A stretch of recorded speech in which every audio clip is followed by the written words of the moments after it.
Kamal Hassan, who he needs no introduction, not in Chennai, not in Delhi. Actor, producer, Rajya Sabha MP, Padma Bhushan. And today, he's here principally as the director of a fascinating documentary led on Gandhi. And it's a fascinating documentary that he will speak about. It's a documentary that he's passionate about. And I think it's a tribute to the Mahatma and the principles of the Mahatma on the 30th of January. Thanks very much for being here with us, sir. And before asking you any questions, I want the audience to see the labor of your work. You've sat through last night making final minute changes to the documentary. So we'll play for you all Led on Gandhi, the documentary, and the reason why we titled this final session Tracing the Bullet, Cinema and Politics in Tamil Nadu. The second part of it will be about the politics of today, but the first part of it, Tracing the Bullet, is about the documentary and the conversation with Dr. Kamal Hassan. Let's play the documentary.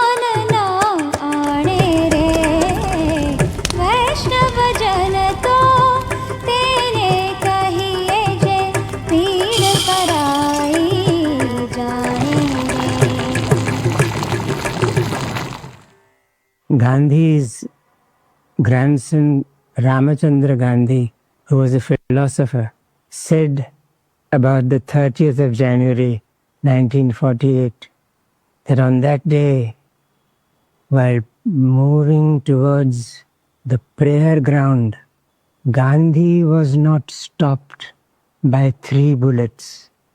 He stopped those 3 bullets on their track. He stopped the 3 bullets of hate, verupu, fear, acham, and untruth, poimmai. He stopped those 3 bullets on their track. Today he continues to stop those 3 bullets. And we must stop them along with him. We must stop hatred. We must eschew fear. And we must say no to untruth.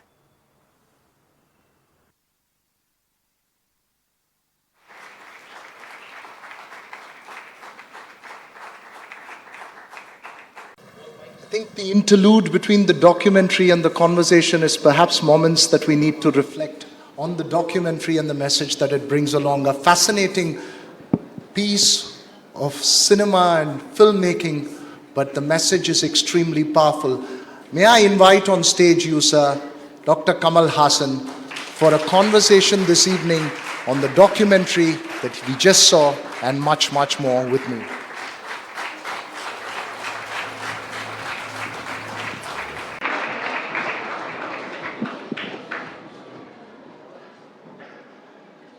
Thank you so much for being here with us this evening. I know we've had several conversations, and I must tell you that late last night I spoke to him at around 11:30 p.m. Through his colleague Saurabh's phone, and he said, if you want to see it at 12 o'clock, you can come. Otherwise, by 2 o'clock in the morning, I will make sure that it's there with you. Or by 8 in the morning, I will definitely send it across for you to check whether it works fine and all that. So he's been up all night virtually working on this documentary. Why don't you share with us the importance of the message today and also what went into making of the film, and also explain the tracking of the lead that comes from Italy to India?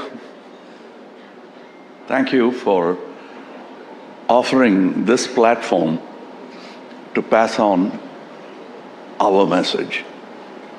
So when you appreciate my filmmaking, I blush because I didn't make this film. It made itself. It was already made. This I made. I'm happy that I got the stage to exhibit here in a bigger platform than we had originally planned as a centrist group. And I'm happy it's happening here. And this is a message. That's why I did not add a title, a film by Kamal Hassan. The hero of the film and the writer of the film is Mr. Gandhi. Mr. M.K. Gandhi. And the passing on of the message is the onus is upon us, as he said. All I can say for his message is, Ji Gopal ji, karenge. So that's what we are doing. A man who made his life a message, we are passing it on. We are not propagandists. We want to live like that. When you say we are passing on the message, we are passing on that message to a next generation. It is incumbent upon the generation that saw it to pass the knowledge and the experience on to the next generation. Do you believe that the discussion on the Mahatma has fallen prey to political partisanship and a polarized political environment in terms of judging history? No. Gandhi made his life a message because of this dichotomy. When he came here, he found the best way to deal with it. He's a tactician. Please do not misunderstand the word tactics for deceit. He's a kind man. And he knew that this country, which has so many cultures, so many languages, first can be communicated only with love and kindness. So he chose that path. Instead of deceit or revolt, because the world had seen enough. Second World War was done. And he saw it, the inception of it. And he saw where it ended. And he wrote a letter even to Hitler. They heckled him. And now we are passing on the message. So what's the lesson for today's politicians and those who speak of ideology or in public service from the Mahatma? What do you think is the most important message, and what's perhaps most lost? The most important message from my side, it's not my wisdom, it's my feeling. Please stop calling him Mahatma. He is a mortal, but his idea is immortal. So he is an idea, and we have to absorb it and pass it on. Are we mature enough as a society to understand a personality as an idea and, discuss him in a dispassionate manner? Instead of asking you a question in return, I'll ask it of myself. How mature was I when I bashed an icon called Gandhi? I started that way. Because icon bashing was a sport in that age. Anybody, from headmaster, a class teacher, to Gandhiji. Anybody was a target. And I matured from there to sit here on the stage. I'm sure Zenzi will conduct a show like this and talk about him, and we'll be watching from there. I hope we will be watching from there. But what I want to ask you is that the ability of a society and people, when we celebrate somebody as an enormous figure, and it doesn't have to be just the Mahatma Gandhi. That's where I think we're all missing the point. don't celebrate somebody, celebrate the idea. Because the man, like all of us, will be dead and gone. What he left behind is gold. But are we moving away from it in an Instagram generation where people seem to be more driven by personalities and celebration and instant gratification rather than actually reflecting? That's what they said of cinema. Even Gandhiji did not like cinema. My second favorite, another Gandhi Chela, Periyar, didn't like cinema. But that didn't stop me from liking them, because I was not liking them as persons, but I liked the idea and the purpose. And we can use the Instagram and talk to that generation. We must have the humility to talk to them and not talk down to them. That's a fascinating point. Not talk down, but talk to them. You know, I want to move forward to other topics and conversation, but I'm finding it difficult to move away from this one, which is so powerful. No, I've been suffering for many years, once with guilt and now with pride. I cannot get out of this discussion of this man. And somebody asked me, what, you're trying to become Gandhi? All of you try. Doesn't matter who succeeds. I'm trying. So should you. So what's changed, let's say, from Hey Ram to now? I'm being more succinct. Hey Ram was a 3.5 hour movie. This is 6 or 7 minutes. I have matured, sir. So that's the maturity. Or are you adapting to the Instagram generation to give it just, a shorter duration so that you get more views? Imagine what Valluvar would have done with Instagram. Succinct and shoot from the hip. That's what he'd have done. No, it's fascinating that you say this. I'm just moving forward to a topic perhaps linked to the celebration of personalities. You know, Tamil Nadu politics, and when we discuss politics in Tamil Nadu, it's so intertwined with cinema. What is this connection? And I'm not talking of personalities. I want to understand, is there something deep in the socio-economic ethos of Tamil Nadu that makes it, or of Tamil cinema, that makes it so intertwined with the politics of the state? No, it so happened that the hub of cinema of India were happening in 2-3 places, and mainly in Bengal, Bombay to an extent, but the pan-Indian cinema was being produced from Chennai. I'm not bragging. You can check. And when we started with Keechakavadam. And it didn't connect with people. They've heard better renditions of it by Harikatha Upanyasaks. They were the stars of the time. So cinema didn't connect because they can hear a better version of it on stage, sitting in their village and listening to a pundit speak on it. Then the business of cinema realized that you need more audience. And to touch the audience, you'll have to touch their problem. And then moved in the politicians. It was a fantastic stage. It was cheaper. And you don't need permission. And then came the censors. So that's a long story. It's a fascinating story that you say, but what does it take for a star to transform himself into a politician? If I ask you this, you will say that you were always a politician or an ideologue at some level. No, you can't escape. If you're voting, even notas are politicians. You have to be a politician. Politician doesn't mean wearing the garb and talking that lingo. You have to think the idea of politics and why it's there, and you have to participate. Otherwise, politics will take over your personal life, which it's starting to do now. You know, you say you don't have to speak that lingo, but have you started speaking that lingo? Have you had a force to speak? Does it sound like that, sir?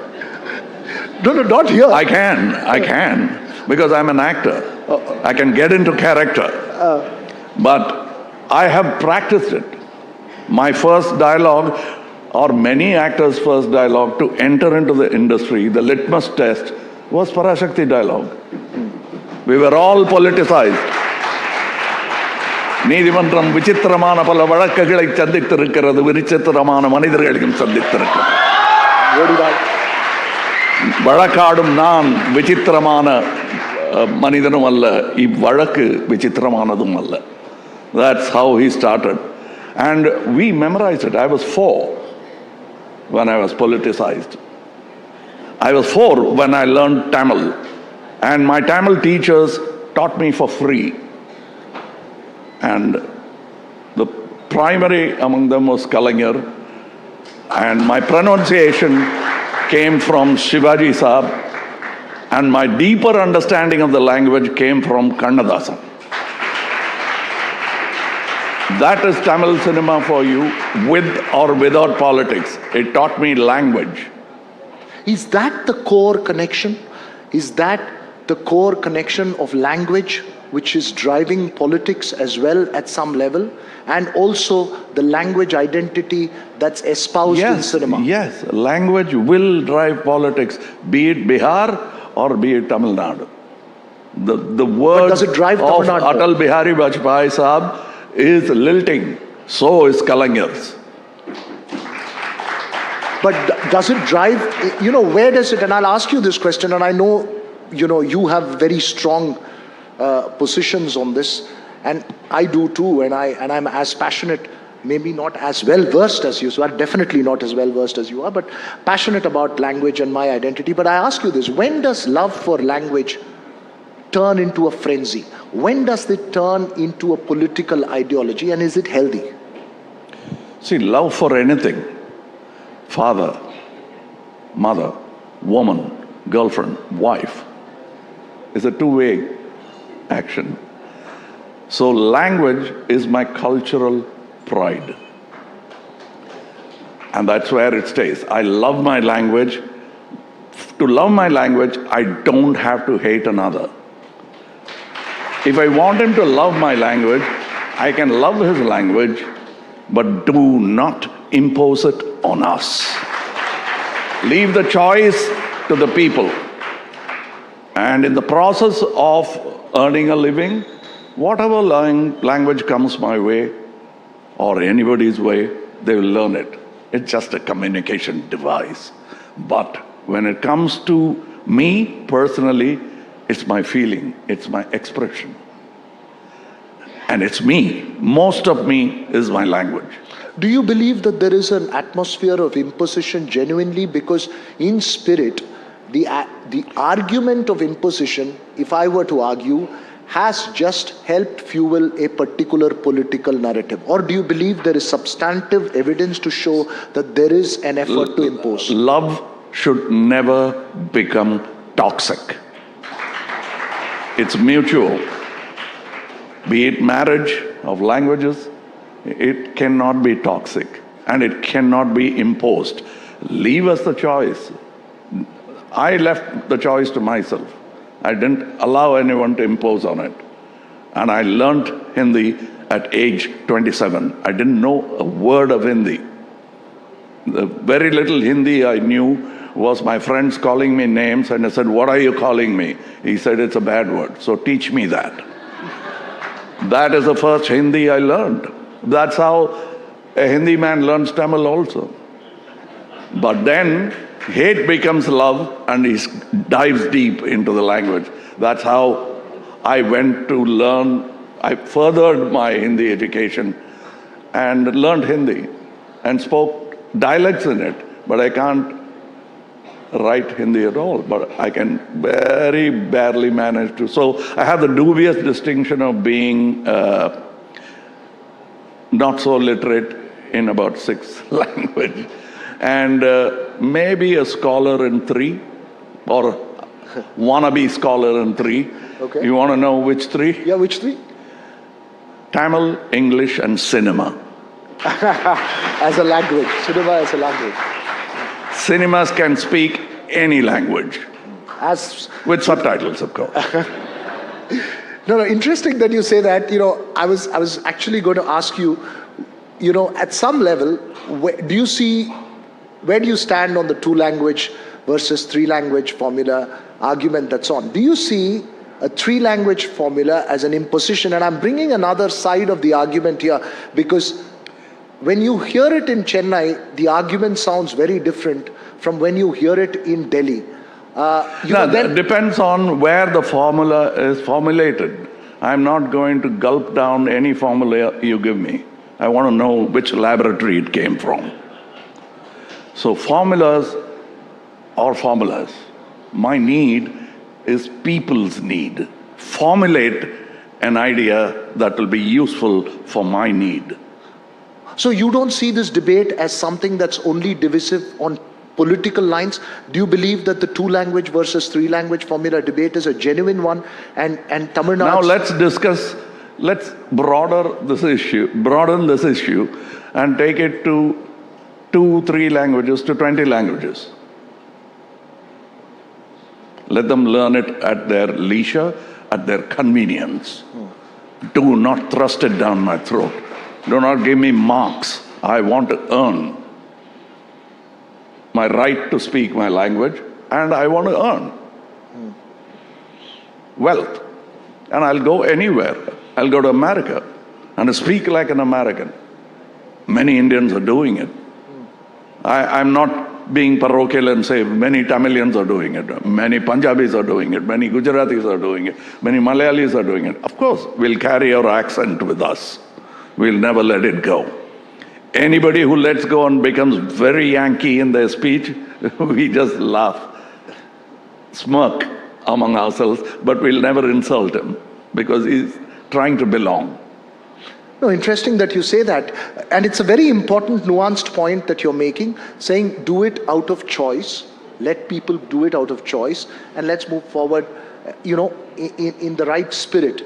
I'm going to broaden this discussion again into something a little more intensely political, which is about the center-state relations. And you've had a confrontational situation between the center and the states and virtually several opposition rule states. And you're now a Rajya Sabha MP.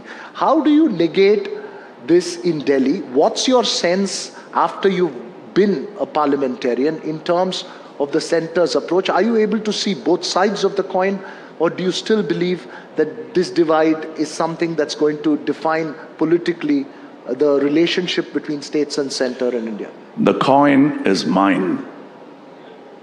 I will look at the side I want to. I'm not going to toss it up and wait for you to win or me to win. The coin is ours. Whichever side you want depends on where you place the coin and which side you're standing on it. The coin is useful for both of us. And it's just currency. No, but you know what you're saying, and I'll jump into Tamil here a little bit, saying that I was speaking to somebody the other day when I'd come, and I said, "Our sir kitta kelvi ketta, sir nalla badal solvaru, ana engalukku dhaan puriya maatennadhu enna solrarundrathu." அது என்ன சொல்றீங்கன்னா சில சமயம் என்ன கெட்ட வார்த்தையில திட்டுவாங்க. எனக்கு அதெல்லாம் தெரியலைங்க, என்ன சொல்றீங்கன்னு தெரியலங்கிறது தான் பெஸ்ட் ஆன்சர்.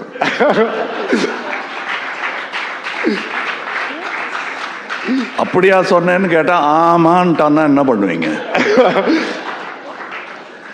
அதனால தான் கேட்க மாட்டேங்கிறாங்க. புரியலைங்கிறது it's a better answer because they don't have to answer me. புரியலன்ட்டா பாவம் புரியலன்னு விட்டுருவேன். நான் தொடர்ந்து சொல்லிக்கிட்டே இருப்பேன் உங்களுக்கு புரிகிற வரலாம். You still, the beauty of this conversation is that you still speak like an ideologue, less like a politician. You spoke about lingo. I want to understand this one thing. What has been, and this is the first interview I think you're doing after you've become a Rajya Sabha MP. What has parliamentary politics done to you? How is the sense and the feeling of being in parliament? Can you remain an ideologue? Do you believe that there are compromises that you'll have to do on the way? That's the difficulty of democracy. It is not going to be easy. Politics is layered. So are my films. It is difficult to make a layered film. It's difficult to handle layered politics. The only defense I have is my constitution. I hug it tightly to my chest. What is it that makes a star successful in politics? In Tamil Nadu, for instance, and let me be a little challenging to you. In Tamil Nadu, we've seen legendary MGR, Purachi Talaivar, become chief minister. Shivaji sir came into politics, but he couldn't really make much of an impact. What is it that defines us? Can you tell me when Shivaji Sahab came into politics? He dabbled with the Congress for a bit in the middle. No. He started with DMK. He was the hero of DMK. That's right. Till the advent of MGR. Before he was there, who was the hero of Parashakti? The mascot film of DMK. That's right. So he was there, but then Periyar was in Congress. No, but let me ask you this, electoral politics, what do you think is the recipe for a star to be successful in electoral politics? And you know what my next question is going to be. The microphone is a very important thing for, it started with Gandhi. Even he needed image to support it. See, allowed cameras. He allowed telegraph, and he himself used telegraph, telegraphs and all that. So, cinema is a medium which is audio and visual, the mic and the face. So, best possible stage, and Goebbels taught us the negative side of it, and we used it positively in Tamil Nadu. Okay, you're saying you use it positively in Tamil Nadu. I know you don't want to talk much about your colleague from the film industry who has launched his own political party now, Vijay. I know I don't want to go too much into it, but I want to ask you, what's your own sense of the political battle that's shaping up in Tamil Nadu for 2026? Do you see it emerging as a strong three-way fight? How do you see it playing out? We are still archaic in our approach. We call it a battle. It is not. The idea is to avoid battle and to make it a peaceful announcement of pulling down a regime or putting up a regime. But will it work in electoral politics? Does it work in electoral It should. If it doesn't, we'll reform it. But for that reform, you need power. I'm not alone. We will reform it. If somebody says, oh, you can, we must. But what if we don't? Who? We don't. Then the noose is around your neck, not mine. So again, you've not answered the question that I asked you. What do you think of this election? How do you think this is shaping up? See, I'm not an astrologer nor a media man. Whichever way it shapes, I will stand by the Tamil people. People say failure is not an option. Failure is there. You want to go towards it or not is the option. So tell me something, you speak to a lot of politicians, you're part of an alliance. Do you speak like that with the other leaders as well when they come up with questions to you? Like for instance, as M&M chief, when you go and meet the chief minister M.K. Stalin to discuss alliance, is this how the conversation is? You must ask him that. Because I am part of the alliance, but he has the magnanimity to tell the truth. He will tell you. No, but your conversational approach would be the same. Do you have the conversation the same way? I mean... That's an in-camera conversation. How could I tell it in front of your camera? So on camera, Kamal Hassan's different from what he is off camera? Of course, I'm an actor. That's a good political answer also. It is a political answer. I am a political actor. See, you see, I've drawn the politician out of you. Of course. But you took some time. Purile சொல்லிட்டு இருந்தாங்க. இப்ப புரிஞ்சிருக்கும்னு நினைக்கிறேன். I've always been a politician. Watch films made by from Varmai Niran Sevappu to Viswarubam to even Vikram. You watch. Tell me where there is not politics. ஒரு பாட்டிலையாவது வச்சிருவேன். No, but that's fascinating, and I think I must confess here that I'm a fan of your cinemas, Not, I mean, Oh, as an actor, I yes. want you to become a fan of my politics as well. I'll try hard. You see, I'm trying to understand your politics. I didn't have many fans when I started in cinema. Let me tell you, they were all spread all around. I worked my way towards them. And I'll work my way towards you. Tell me something. Do you feel disheartened at some point of time with the kind of results that you get when you contest an election? You've contested an election and you've dared to go out and challenge yourself in terms of being in electoral politics. Do you feel disheartened sometime, or do you feel that it's again a lesson for you that there's much more work to be done? Of course, it's a lesson. And you tell me that my first film that I wrote, I was 18 then. And my elder brother, R.C. Shakti, allowed me to become his partner. Usually they'll say, you be my assistant. I'll give you an opportunity to work with me. He gave me a title. So you can imagine the excitement I had. And he said, nobody wants to act in a script like that. Will you act? And that's how I became an actor. I wanted to be an assistant director and a writer. From there, I have traveled. I want to... So failure, the Unarchigal was a failure. I couldn't understand. I did my best. And then I took the same film and made it in Malayalam. It became a hit. It was called Rasalila. And I came back here. And the same language I used in Unarchigal, I used in Padanaru Vaidanle. Well, that's how I learned.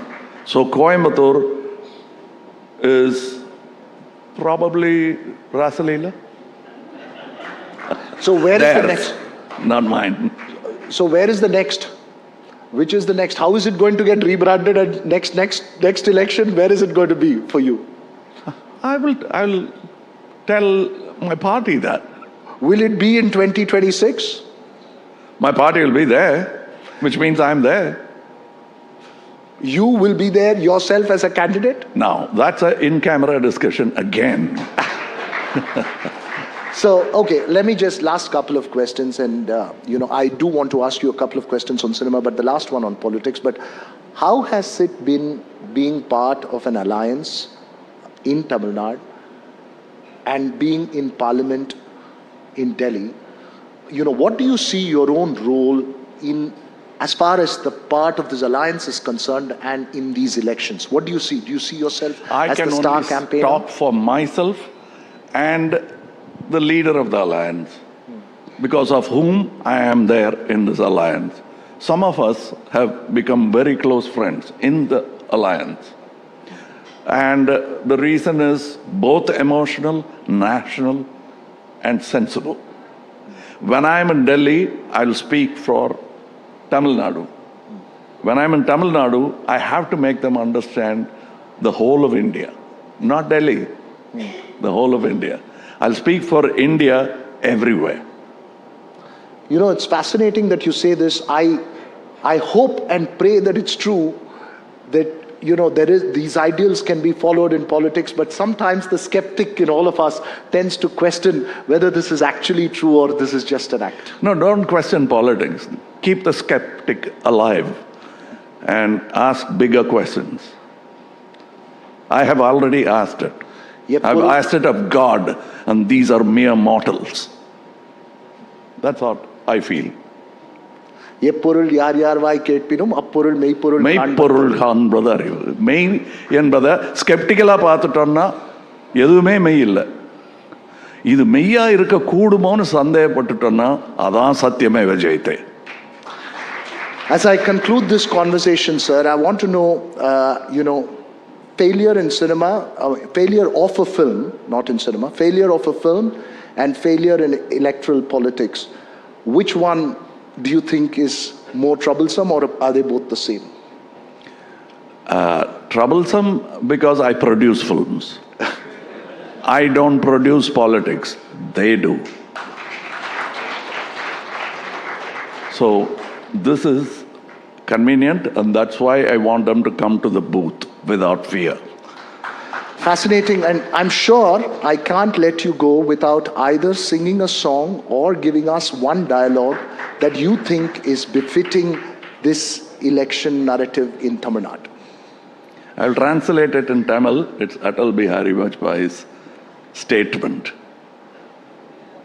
I'll take the words wherever I get it from. Regimes will come, regimes will go. The nation will continue. I am a citizen. I am a part of this nation. தமிழ்ல சொல்லணும்னா அரசுகள் வீழும் எழும் நாடு நகர்ந்து கொண்டே இருக்கும் நாளையை நோக்கி அந்த நாளை நமதாக வேண்டும். For a large national audience, you want to do that in Hindi as well? You want to do the same dialogue in Hindi as well? No, I'll do it in Delhi. These are my kind of people. So in Tamil Nadu, it's still two-language policy. I can't tell you how fascinating this conversation was. We started with perhaps an extraordinary idea, the idea of Gandhi.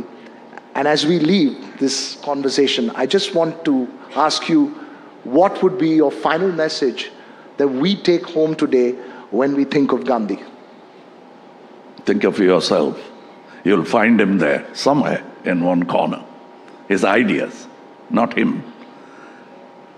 And that's the message you should take. Keep searching.